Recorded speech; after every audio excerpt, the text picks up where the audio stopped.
Growing up as a child, it was pretty normal. I had both my parents. I had my sister. Both my parents were always there for me. They always helped me get through anything that I needed to get through. As I got older, I started to get more interested in sports. I started to get interested in basketball, football, and just other type of sports that I was able to play. And my dad was really there for me during those times where I was trying to get into sports. He got me into a little league team that was called the LaPorte Texans, and I started playing for them whenever I was 10 years old. And I played for them for about 2 years, my 5th and 6th grade year. And those 2 years were kind of a learning curve just because, man, football was really hard. That first year was really difficult, and that second year really helped me figure out that I really liked sports and really wanted to get involved in this. And whenever 6th grade year ended, I started doing a lot of stuff just to get ready for that, practicing, doing camps and all that various things. And whenever 7th grade year came, I joined our middle school football team at Fairmont Junior High. That year was really great for me just sports-wise, just playing football and basketball and being able to do that, and really being able to connect with my dad a lot. That was really the only way me and my dad could really connect. The summer of my 7th grade year, I did a lot of camps. I started going to church with a friend. The camps that I did were all basketball and football related. I started going to First Baptist Church with my friend Dylan. He invited me a lot, and I always said no, but for some reason, the one week that he invited me during the summer, I just decided to go with him. And everything was going well with the camps and also with church. I was starting to get more involved. I was starting to ask a lot more questions about who God was and why he would do the things that he did. And I was just trying to dive deeper into his word to try to figure out things that he was trying to plan for me in my life. And while going to church and doing all those camps, I had to go to the pediatrician at the very end of the summer to get a physical. And for me, getting the physical was for me to be able to play sports in my following year at the school. So at the end of the physical, he got down towards my leg to where he would just check out my leg, and there was a big bump there. And he looked at it in a strange way and was like, "Hey, what is this?" And I just looked at him like, a 13-year-old and said, "I don't know, it's just a bump. I've been doing sports. I thought it was just a knot." And he looked at it and said, "We need to go get that checked out." So we were gonna go get an x-ray done. So usually what happened, I always get sent out of the room, and my parents would stay and just talk to him because he was the actual doctor who was there in the delivery room. He actually was delivered me. So we've known him for a very long time, and he sat in the room with them and told them that we needed to get to a urgent care or anything of that sort where I could get an x-ray done very quickly. It took us about an hour to get in to where I could actually do the x-ray, and then it took about 2 hours to actually send the results back to the pediatrician. So within that 2 hour span, my parents and I went to go eat. We were at Spanky's and we were eating pizza, and we just received our food.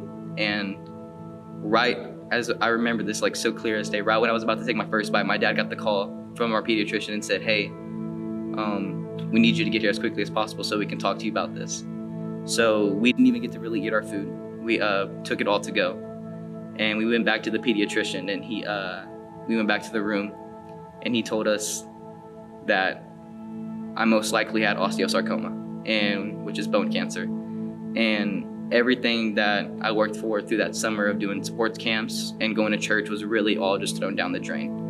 And everything from my eyes was just, I have bone cancer and I'm probably gonna die.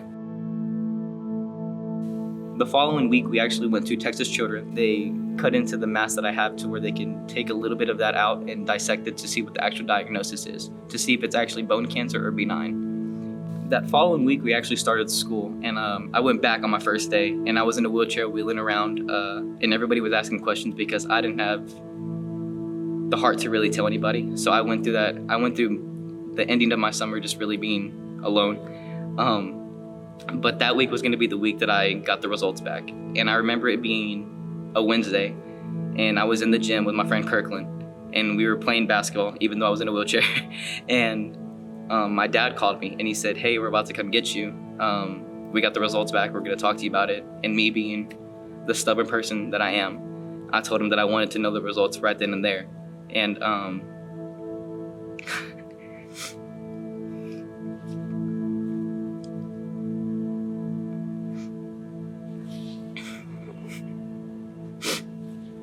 came back that it was positive.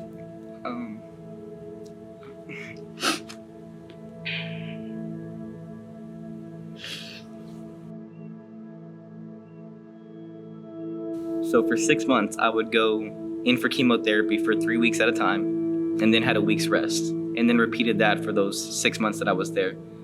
So that December 10th actually, was the day that I was able to go in and have my surgery to where I was able to remove my tumor. It was going to be an 11-hour surgery, and even with it being 11 hours, the surgery went great. There was no complications, nothing out of the ordinary happened. After the surgery, I went into the recovery room. Even with the surgery going great and all, I still had another 6 months of chemo left. During those last 6 months of chemo that I had to go through, I was at the hospital a lot by myself. My parents had to work a lot just to bring money in to pay for the hospital bills and also pay for the bills at home. And that period of time was a really depressing time for me just because of how lonely I was at the hospital. But then also I caused that on myself just because I didn't really want anybody there except for my parents and a handful of my friends. The hospital had people that would come in and try to interact with you to make it to where the hospital stay wasn't so unpleasant.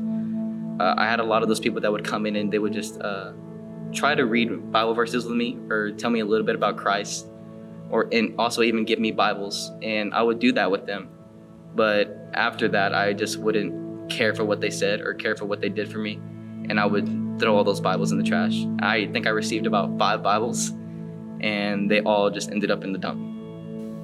So at the end of those 6 months of chemo, I had about a month break and then started rehab to where I was able to work on my leg, and at the end of that year-long process, it actually allowed me to walk and run again. And everything after that was great. I was in 9th grade year. I was doing well. I was passing all my classes. Same for 10th grade year. All up to that point, I was kind of just living my life the way I wanted to live my life. So my 11th grade year came around and I was actually walking into physics class, and I saw a girl that I knew, but I didn't really know. And it was just a different type of feeling, and I knew at that moment that I really wanted to get to know her more. So my friend Shania actually started inviting me to church, and this one week that she invited me, I just felt the need to actually go. So I told her yes, and I actually ended up coming to church with her. As I walked into the church, I actually saw the girl that I saw in my physics class, and just seeing that actually opened a big door for me, just to where I could hang out and communicate with her here and at school, and not in a different area to where it was just us by ourselves. So I started coming to church more. I actually started to make a new group of friends here, and I also started talking to Jason a lot more. Every time Jason spoke, it was just a different type of message. It would connect with me in a different way. And I don't know, everything that he just spoke about, it just really hit me. Talking about how Jesus died for my sins, and even though I'm imperfect and everything that I do may be wrong, or the stuff that I maybe do may wrong, I am forgiven in his eyes, and that really made me feel complete in a way. So there was one night Jason was speaking, and everything that he was saying was hitting in a different way. Everything that he was saying really just connected with me. I knew that at that moment in time, I didn't want to pretend of being the person that I was. I didn't want to fake it anymore. I wanted to be real and authentic, and I wanted to be the person that Christ wanted me to be. And that night I talked to Jason after the message, and I actually gave my life to Christ. So after giving my life to Christ, I proceeded to get baptized, and I got baptized on June 19th. After that, everything just really started to fall in line. That summer we went to camp, and I felt the need to actually give my life to ministry. So I went down and I spoke to some people. I spoke to Taylor even, and I gave my life to ministry. And Taylor and Jason have really helped shape that for me, because that following year I was actually able to come and intern for the church, and I've been doing that for about 2 years, which has helped me a lot in many ways, growing relationships. So not only has God moved in my life, but he's moving in my family's life. Not too long ago, my sister actually got baptized, and both of my parents have actually started asking a bunch of questions about the church, to where they can get involved, to where they can just find deeper meaning into the word, or in other various things. And even with me going through what I went through and all the obstacles that we've actually had to overcome and face, I know that he planted them there for me. I was meant to have the parents that I have, and meant to have the sister that I have. And even with all that, I know that God will always be there for me, and He will always be my Lord and Savior. And anything that I go through, I can always look towards Him.